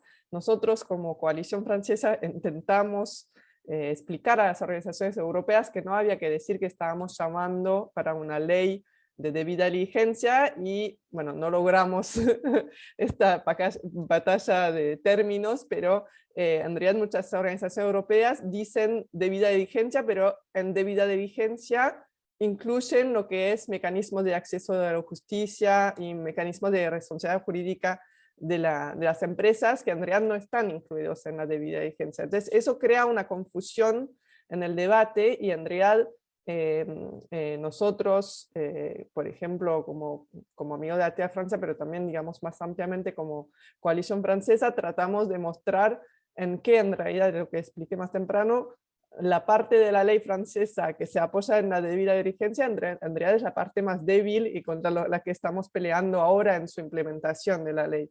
Eso crea mucha confusión y también un nivel de visión un poco confuso sobre la directiva europea, y eso lo vemos también no solo sobre la directiva europea, pero también a nivel nacional en diferentes países. Ahí vemos que algunas coaliciones de la sociedad civil también dicen queremos una ley de debida diligencia, y otras, que me parece mejor, que decimos queremos una ley de regulación de las empresas, y poniendo el enfoque sobre todo en el acceso a la justicia.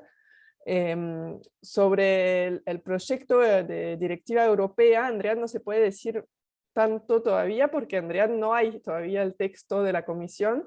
Se supone que se iba a publicar en octubre, se pospuso ahora, lo estamos esperando para diciembre, pero lo van posponiendo, pero se supone que lo vamos a tener justo como regalo de Navidad, el 23 o 15 de diciembre. Lo que sí tenemos por ahora es un informe del Parlamento Europeo que indica lo que ellos, como parlamentos parlamentarios, quieren ver en esta legislación, y tenemos declaraciones de la Comisión, sobre todo del comisario de la Justicia, sobre lo que tendría que contener esta directiva. Esta directiva está así. No se llama directiva, el nombre oficial no es directiva sobre debida diligencia, pero sí tiene un componente fuerte de debida diligencia, pero también tiene otros puntos de mecanismos de acceso a la justicia. En realidad todo está en debate ahora. Nosotros consideramos que en varios puntos está más débil de lo que es la ley francesa, entonces estamos tratando de empujar para que vaya más allá y que en realidad corrija los problemas, las debilidades que vimos a nivel francés.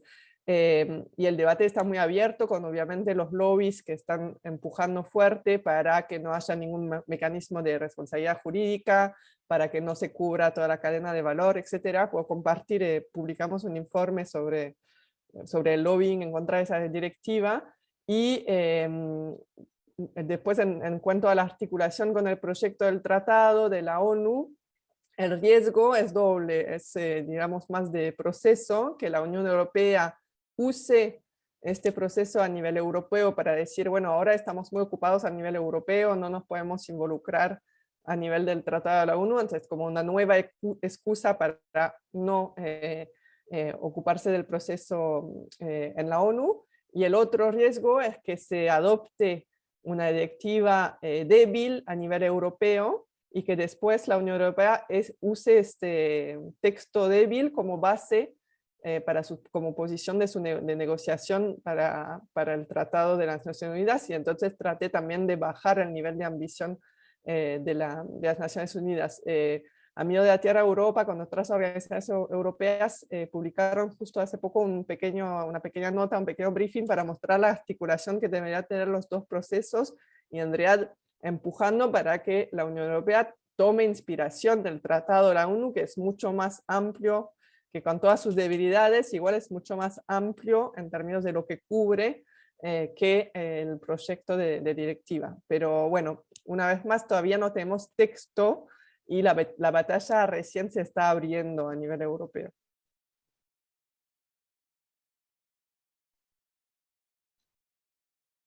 Obrigada, Juliette. ¿Alguien más gustaría? Gracias, Juliette. ¿Alguien más quisiera comentar la pregunta de la profesora Manuela? Yo creo que pueden ir observando también las preguntas del chat para ir respondiendo a lo que quieran. Sí, la pregunta de la profesora Manuela puede ser complementaria incluso a la pregunta de Manuela para Victoria. ¿El momento político es favorable para la elaboración de un plan nacional brasileño? ¿Cómo ve usted el proceso de negociación del tratado internacional? Y ahí se puede establecer esa relación entre el proceso, los planes nacionales, cómo llegar a esa relación. Gracias por la pregunta, Renata. Primero comentando el planteo de la profesora Manuela, lo de llevar al sur global las mejores prácticas como si las empresas no tuvieran un rol en esto, ¿no? Es irreal pensar que las corporaciones, las grandes organizaciones empresariales no forman parte de este movimiento. Al contrario, tienen un rol esencial en la construcción de esta agenda y neutralizar la participación de estos actores es ignorar un elemento esencial porque discutimos cómo traducir estos elementos, como decía yo, hablar sobre derechos humanos es un campo de disputa, yo lo planteo como obligaciones y dejo de involucrar a aquellos de los cuales esperamos algo en términos de obligaciones. Cuando en este proceso, haciendo una reflexión para nuestro Plan Nacional de Acción en Brasil, creo que cualquier nivel de efectividad que pretendamos con él va a depender necesariamente de que repensemos cómo acercar el Estado, la regulación del Estado, a las empresas. La solución no es la autorregulación porque sabemos que es muy problemática la autorregulación. Si tomamos como ejemplo uno de los casos que mencioné, Samarco, tragedia de Mariana y Brumadinho, sabemos que muchas de las informaciones divulgadas generaron problemas después y venían de las propias corporaciones, o sea, la autorregulación no es el camino, tiene que haber regulación del Estado, pero el Plan Nacional representa un compromiso hacia ese reacercamiento. Pero opino que esto solo podría ser posible si cambiáramos el razonamiento respecto al mecanismo de incentivo al cambio de la cultura empresarial. Creo que tenemos que pensar, como decía el profesor Eduardo, el modelo tradicional de comando y control, nos vamos a encontrar con una legislación al final o una agenda brillante, pero ineficaz. Entonces, la salida no sería que todos los países necesiten crear sus propias leyes de debida diligencia. Esto causaría de alguna manera un problema jurídico de orden transnacional, sobre todo cuando hablamos de estas organizaciones empresariales que actúan en más de una jurisdicción. Entonces, este proceso necesariamente tiene que ser colaborativo. No podemos diseñar un plan nacional de acción sin cualquier intercomunicación con cualquier plan de acción que de alguna manera nos afecta también. Creo que hay un poco en los incentivos, pensar en teoría de los juegos, mecanismos de incentivo y desincentivo al comportamiento corporativo, social y ambientalmente dañino. Y entrando específicamente a la pregunta de Renata sobre el momento político, si es favorable para la elaboración de un plan nacional brasileño. Bueno, creo que hablando de Brasil, es muy difícil que tengamos un momento político adecuado.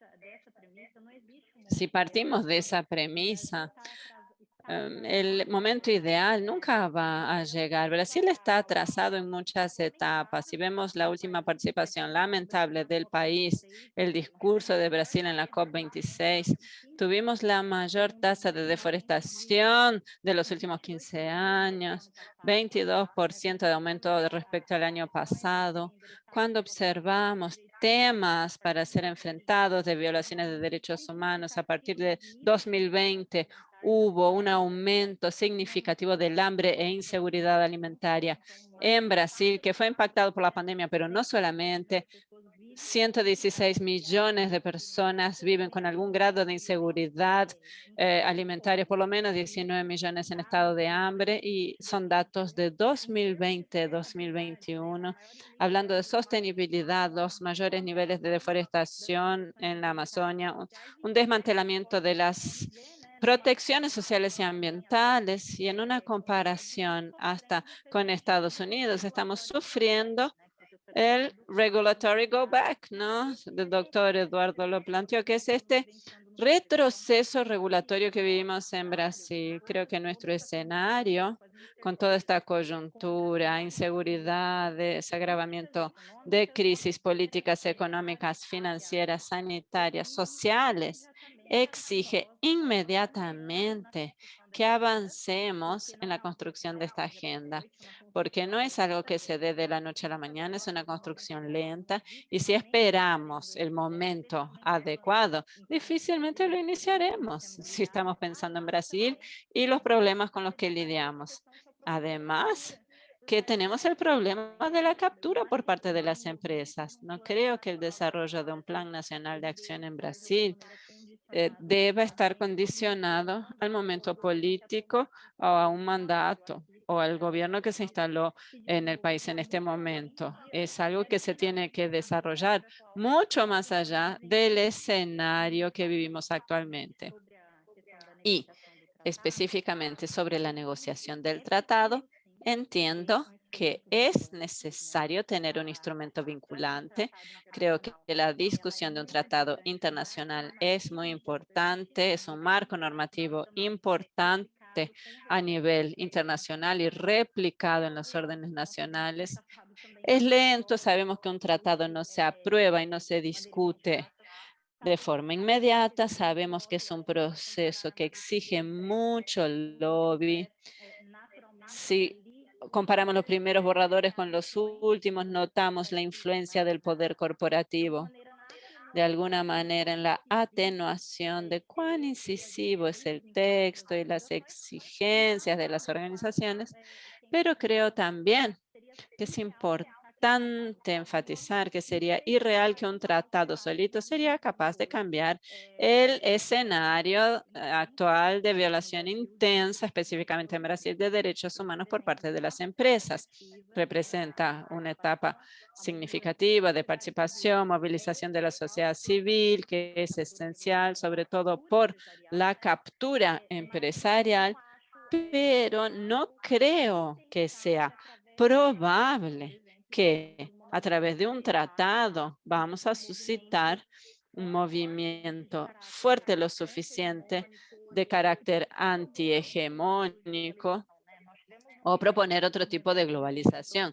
Tuvimos un evento reciente con el profesor Sharia, con participación directa en las negociaciones, incluso del tratado, y él planteó un punto que yo comparto mucho, que es: necesitamos pensar en un nuevo modelo de globalización. Entonces, eso parte de la necesidad de pensar cómo funciona nuestro ciclo de desarrollo, cuál es el rol de las corporaciones en la promoción de estos derechos, cómo podemos repensar esta lógica.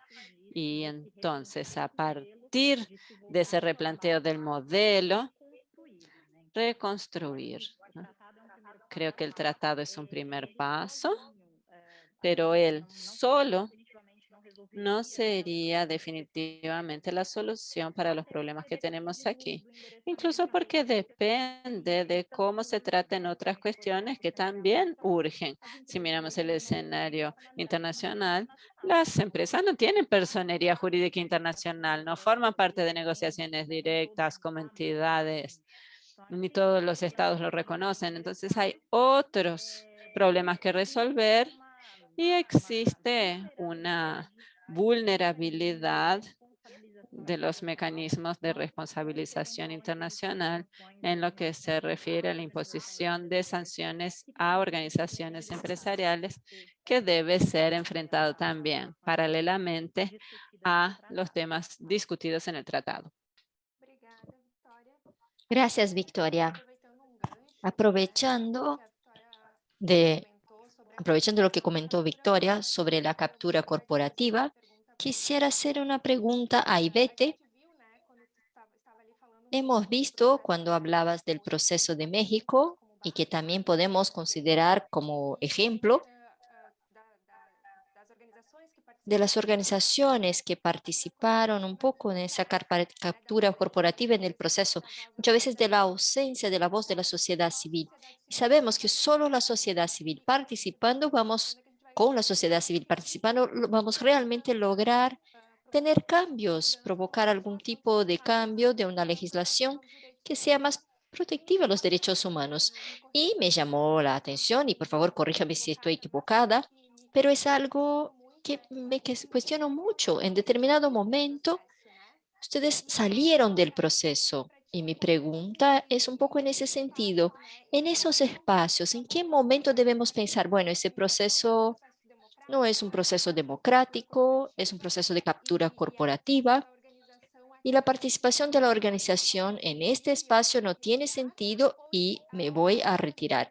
¿O hasta qué punto debemos permanecer en ese espacio de disputa, intentando plantear las pautas que buscan mayor protección para los derechos humanos? Quisiera escucharte un poco a ese respecto y un comentario también sobre la intervención del profesor Eduardo, que tiene que ver con las violaciones de derechos humanos. Habló de la victimización y de lo difícil que es en esas normas, en las leyes de debida diligencia y los planes nacionales, la utilización del término violaciones de derechos humanos, porque no utilizan el término violaciones de derechos humanos, justamente tratando de huir de esa responsabilidad.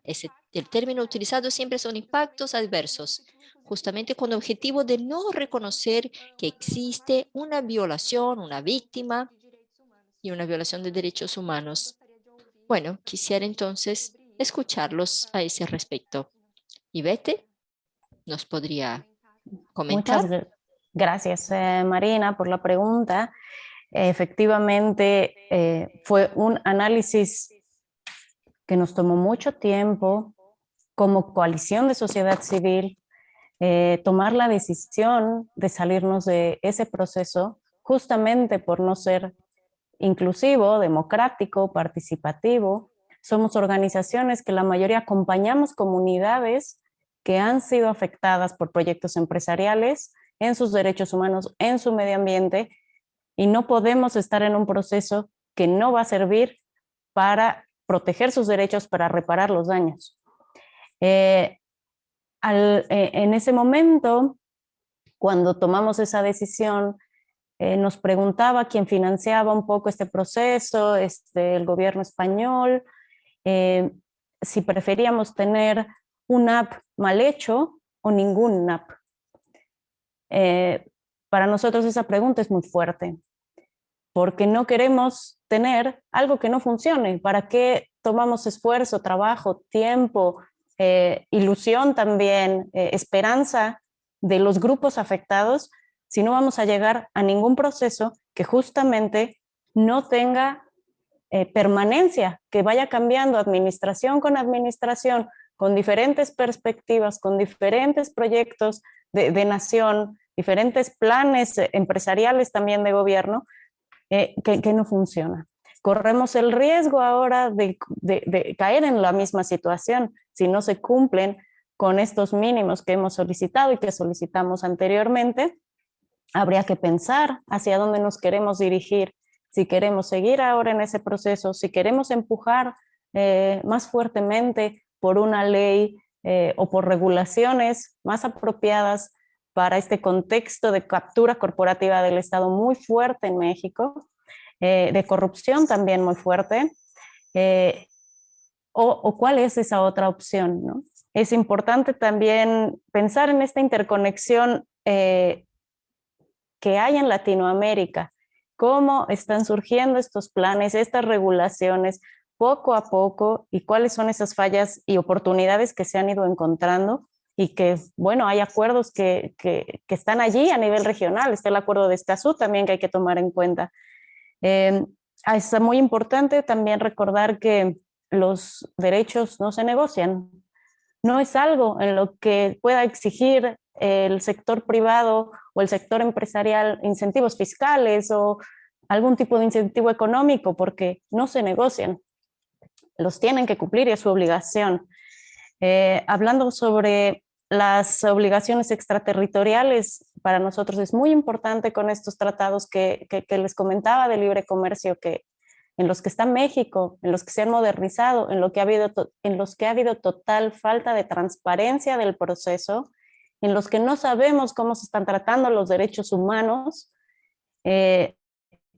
y por supuesto que necesitamos también este instrumento jurídicamente vinculante, ¿no?, en el derecho internacional, que claro, ninguno de estos instrumentos son la panacea, pero nos ayudan en nuestros diferentes contextos a avanzar en la agenda tal vez un poco más rápido, porque hemos tenido muchos años, ¿no?, muchos años de estar en esta batalla, y que por supuesto siempre hay quien quiere bajar el nivel de ambición, que se quiere sacar un Convention Framework en la Unión Europea, que no se busca llegar al máximo nivel que se puede tener, que incluso también puede ser útil para el retorno de inversión, que incluso puede ser útil para las propias empresas y su sostenibilidad, ¿no?, como empresa. Entonces, pues lo único es que si vuelve a surgir esta situación en que no haya también esa interrelación entre los instrumentos a los que México se ha comprometido, las convenciones internacionales, el PIDESC, y otros compromisos, convenciones de la OIT, etcétera, con STENAP, un proceso paralelo también a las negociaciones del tratado, pues es muy posible que podamos tomar decisión como sociedad civil también de terminar la participación en ese proceso. Espero con esto haber respondido. Muchas gracias. Gracias. ¿Alguien más? Marina Profesor Eduardo. falou? ¿Alguien más? ¿Puedo hablar yo? Sí, profesor Eduardo. En primer lugar, una vez más, quiero agradecer por la oportunidad de participar en los debates y le doy mucha razón a lo que está diciendo Marina. Es verdad, no puedo ser pesado en ese punto de decir que el tratado no es importante. Antes no había nada y ahora hay algo, ¿verdad? Y yo que me resuelva con mi necesidad de coherencia, pero el gran tema es que aprendemos muy poco. Es más de una década de los principios, los Guardian Principles, con bajísima performance. Entonces, ¿en qué momento vamos a identificar baja performance de Guardian Principles y extraer las lecciones importantes? Y también tengo que decir que hay una serie de técnicas en la producción de esos tratados. Retirar la expresión de violación de derechos humanos es justamente neutralizar la idea del comportamiento nocivo, sustituyendo por impacto adverso, pero en gran medida, Marina, es un fallo nuestro también en la producción del mapa de materialidad de las empresas. Identificar ese impacto negativo, las menciones empíricamente de cómo se producen los daños dentro de la empresa, cómo se producen múltiples dimensiones, no solo en el tangible, sino en el tangible, lo que va mucho más allá de lo fácilmente medible. En nuestros casos aquí, más reciente, vemos pérdida de propósito de vida, situaciones de depresión constante de los victimizados, de las familias, de los sobrevivientes, y también una humillación constante de la justicia. Eso también es un proceso de producción de daño. Y esas neutralizaciones están incluso en la captura del propio movimiento de judicialización de los conflictos. El judicial no solo porque los actores del sistema de justicia son eso o aquello. No, no. Son debido a recursos realmente.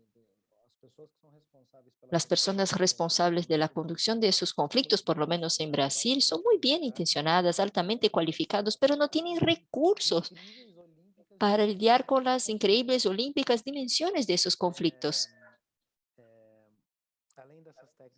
Además de esas técnicas de neutralización, tenemos el hecho de que no tenemos estructura de enforcement.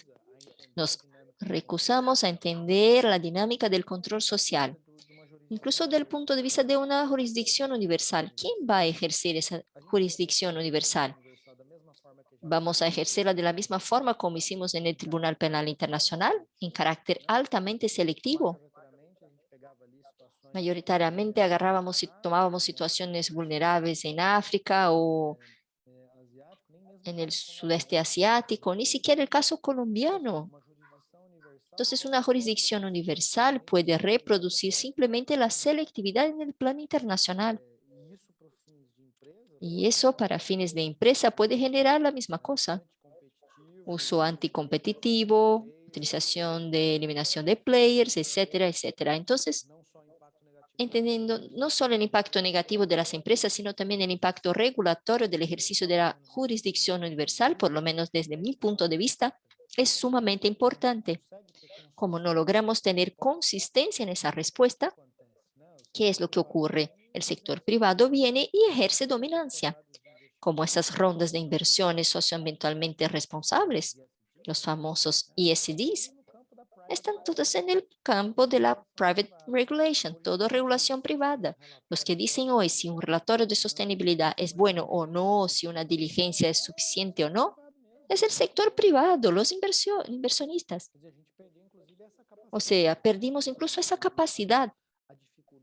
La dificultad que tenemos de evolucionar en nuestras estrategias de control social formal nos lleva a una situación de verdaderos coadyuvantes. Pero es importante porque puedo tener un informe fraudulento, pero ¿cuántos años tardará para que identifiques ese fraude? ¿Cuántos años para identificar un fraude en la emisión de papeles que dicen que son sostenibles, pero en realidad no tienen lastre? ¿Quién dice hoy que es un informe sostenible? No son los inversionistas. Entonces, sí tenemos que evolucionar para neutralizar esas técnicas de neutralización. Estoy totalmente de acuerdo con Marina. Pero, una vez más, gracias por este debate. Gracias, profesor Eduardo. Vamos entonces caminando para el final. Es un panel que nos trae muchas reflexiones. Sobre todo, vemos ese proceso de avance que es lo que planteó Eduardo al final, de normas voluntarias, norma de automonitoreo, y a la vez buscando lo que trajo Ivete, el tema de la captura corporativa de esos procesos y de la ausencia de la voz de las organizaciones de la sociedad civil, porque en realidad ese trabajo de mapear los daños, de traer informes, también lo hacen las organizaciones de la sociedad civil, que son sumamente importantes, pero que muchas veces no son no accesan o no son divulgados porque son grupos normalmente excluidos. Entonces tenemos datos que son prácticos, que encontramos, son empíricos y que vienen de esas personas que son víctimas de derechos humanos y que muchas veces son excluidos del proceso. Entonces uno termina trayendo esa reflexión y buscando, creo que el panel en ese sentido fue de entender cuál es el papel de esas leyes de debida diligencia, de los planes nacionales de acción, si operan mucho más como freno normativo, si son complementarios a lo que la profesora Manuela planteó. Y creo que nuestros invitados nos han traído mucha información para que podamos reflexionar al respecto y a partir de varios puntos de vista y también de distintas regiones, ¿no? ¿Qué está ocurriendo en Europa? ¿Qué está ocurriendo en América Latina, México, Brasil? Entonces, me gustaría mucho agradecer la intervención de todos por haber aceptado la invitación y por estar aquí esta mañana con nosotros. Y a todos nuestros participantes que están presentes en el evento e invitarlos a participar también en el panel que ocurrirá a las 14 horas sobre la necesidad de una ley marco de derechos humanos y empresas que justamente contribuirá para complementar este debate que hemos hecho esta mañana. Entonces, a partir de todo lo que hemos discutido, ¿cómo entra esa ley marco brasileña en ese escenario? Agradezco entonces una vez más la presencia de todos y los aguardamos entonces a la tarde, recordando que ya está disponible en el chat el formulario para registro de presencia. Gracias, Juliette, gracias, Ivete, Victoria, profesor Eduardo.